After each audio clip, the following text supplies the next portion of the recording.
What's the deal, y'all? This your boy King Eric the Great coming at y'all with another video. Be sure to subscribe, hit the like button for me. So, this is probably one of the most bizarre scenarios that I've seen. And for those who don't know what I'm talking about the incident involving Astroworld with Travis Scott, where 8 people were killed, and you had many missing. It was just a whole bizarre scenario from what I looked like. And when I was looking at some of the clips, I've seen what some of the people were saying, that it was like a journey in hell. People were dropping dead. People were missing. You know what it looks like to me? Because I'm going to give y'all a real good breakdown for what I observed for this. See, with this whole thing with Travis Scott, I'm not going to lie. I'm not really in tune with too much of his music. I did like the song Antidote. I do like, from what I observed, his stage presence. I do like how that guy can rock a stage. I give him that credit for real. I mean, for him to draw an audience like that, you gotta have some type of aptitude. But I'm starting to wonder, how do you get in, and how do you get into your first way of initiation is by cooning. You probably wondering where I'm going with this. The first time I heard of Travis Scott was where he was talking, basically justifying the Mike Brown killing. That's why I really started hearing about this guy. If you really look at the interview, he was trying to basically put a justification behind Mike Brown getting killed. I didn't really like how that sounded. But at the same time, he was a new black. And they saw a lot of markability behind him. So they're like, all right, he's not going to talk that ish. He's not going to talk that pro-black ish. We could definitely market this nigga now. So if you really look at his fan base, a lot of his fan base is really like similar to a lot of angry white rock teens that watch Ricky and Morty, SoundCloud rapper followers. You know, the whole drug culture. It's like that's his base. You know what I'm saying? And he knows how to tap into that. He tapped in that when it came to his stage performance, that Woodstock energy. That's what I want to put it, that Woodstock energy. But looking at this guy's show, it just felt different, man. I mean, from the stage, the fire, people were literally dropping dead. Then you see him harmonizing and doing the robot while they was carrying this one guy in the ambulance. Then you had people dancing on top of the ambulance.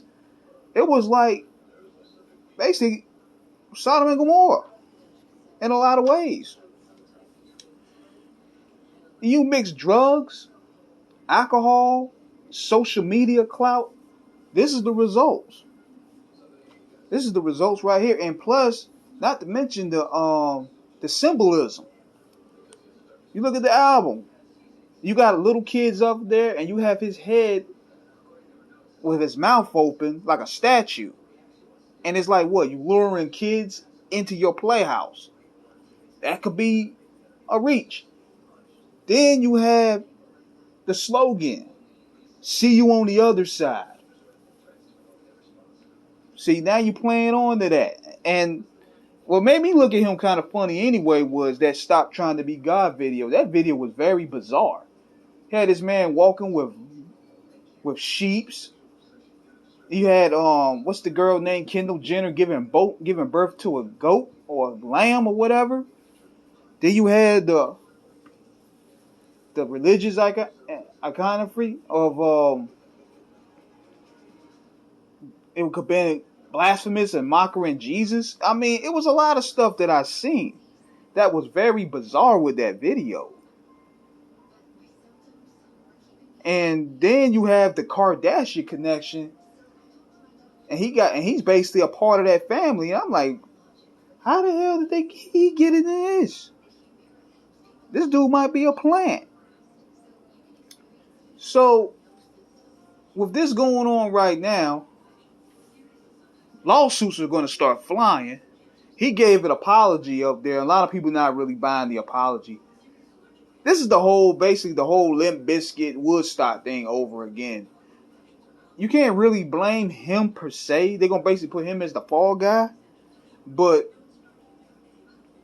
it's mainly security fault, because you mean to tell me y'all anticipating a big show, a festival like this?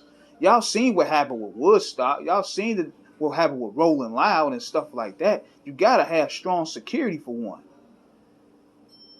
So basically what they're going to do, they're going to make him as the fall guy. And they put Drake into the lawsuit. So you know they're going to be looking for a bigger bag, so to speak. Oh, I forgot, and the little devil, the devil's on his shirt. I mean, it's too much he's playing on to that, I think, for not only shock value, but to bring attention.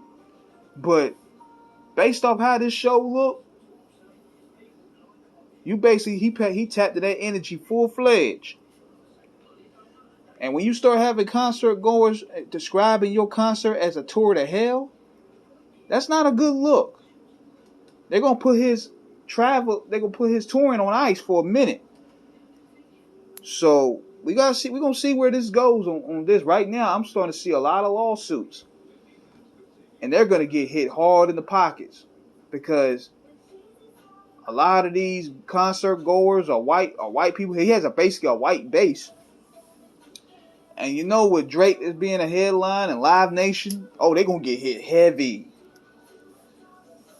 So that's just my thoughts about this here. I mean, feel free to build in the comments. I just want to give my 2 cents about this. Present y'all the news of what's going on. Subscribe, hit the like button. Peace.